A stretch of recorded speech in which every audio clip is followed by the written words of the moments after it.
हे जे आपण मंदिर पाहतात हे मंदिर राशनगावमधील भवानी मातेचे प्रसिद्ध असे प्राचीन मंदिर आहे। ते मंदिर पाहण्यासाठी आणि दर्शनासाठी या ठिकाणी आपण आलेलो आहोत। तर चला तर मग पाहूया मंदिराचा परिसर आणि आई जगदंबेचं दर्शन घेऊया। नवीन व्हिडिओमध्ये आपले स्वागत आहे। आज आपण अहिल्यानगर जिल्ह्यातील कर्जत तालुक्यातील श्री क्षेत्र राशेन येथील श्री जगदंबा माता म्हणजेच यमाई देवी हे लाखो भाविकांचे श्रद्धास्थान, अनेक घराण्यांचे कुलदैवत अशा जागृत देवस्थानाला भेट देण्यासाठी, मंदिर पाहण्यासाठी आणि येथील देवदेवतेंचे दर्शन घेण्यासाठी या ठिकाणी आपण आलेलो आहोत।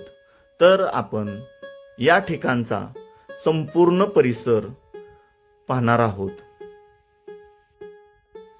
तर आपण या ठिकाणचा परिसर, देवदेवतेंच्या मूर्त्यांचे दर्शन, काही शिल्प जसं आहे तसे पाहणार आहोत आणि काही स्थानिक आख्यानुसार, काही ऐतिहासिक आख्यानुसार आपण या मंदिराचा इतिहास, माहिती पाहणार आहोत। तर संपूर्ण व्हिडिओ पाहायचा आहे की जेणेकरून आपल्याला या ठिकाणचे सर्व देवदेवतेंचे दर्शन होईल, हा परिसर पाहायला मिळेल आणि माहितीही मिळेल। तर आता आपण हा परिसर पाहत पाहत काही ऐतिहासिक माहिती पाहूया।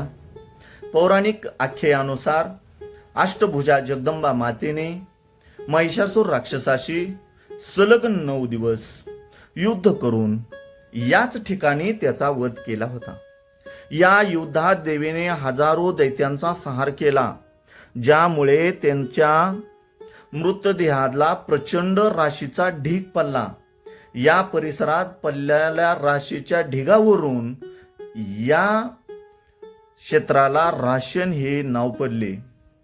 मंदिर परिसरामध्ये एक कल्लोळ तीर्थ नावाची ऐतिहासिक बारव आहे। तिथे असे मानले जाते की महिषासुराचा वध केल्यानंतर देवीने त्याचे मस्तक त्याच तीर्थात बुडवले होते। तसेच आपण आई साहेबांचे या ठिकाणी दर्शन घेऊया। या मंदिरासमोर 2 दीपमाळा दिसत आहेत आणि हा मंदिर आपण परिसर पाहतोय। या ठिकाणी हीच ती बारव आहे। याच कल्लोळ तीर्थामध्ये आई जगदंबा मातेने युद्ध झाल्यानंतर दैत्यांचे मुंडके या तीर्थक्षेत्रामध्ये बुडवले होते असे सांगितले जाते। तर आता आपण या मंदिरासमोर ज्या भव्य आणि दिव्य दीपमाळा दिसत आहेत त्या आश्चर्यकारक आहेत। ते आपण पाहूया की काळ्या दगडांची आणि विटांची जोडणी करून बांधलेल्या 2 भव्य दीपमाळा आहेत। या दीपमाळाच्या टोकावर जाऊन विशिष्ट लाकडी दंडा धरून हलवल्यास या दीपमाळा झुलायला म्हणजे हलायला लागतात। हे येथील स्थापत्यशास्त्राचे मोठे आश्चर्य मानले जाते।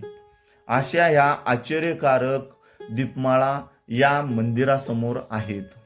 तर आता आपण मंदिराच्या बांधकामाविषयी काही मिळालेली माहिती पाहूया। हे मंदिर सुमारे 1500 वर्ष जुने क्षेत्र मानले जाते। इसवी सन 700च्या काळातील बदामीचे चालुक्य राजवटीपासून ऐतिहासिक संदर्भ या स्थानाला आहे, म्हणजे हे क्षेत्र फार जुने आहे। त्यानंतर सरदार अप्पाजी शेटे यांनी 1690 ते 1710 सध्याचे मंदिर, त्याच्या भोवती उंच मजबूत तटबंदी त्यांच्या वडिलांच्या मदतीने बांधली। सरदार अंताजी मानकेश्वरी गंधे पेशवेकाळ यांनी इसवी सन 1738 मध्ये मंदिराच्या महाद्वाराजवळ भव्य ओवऱ्या भक्तांना राहण्यासाठी बांधल्या। त्याची नोंद शिलालेखात आहे। महादेवाच्या मंदिरासमोर जसा नंदी असतो तसेच या देवीच्या मंदिरासमोर सिंह मंडप असून त्यात सिंहाची पितळी मूर्ती विराजमान आहे।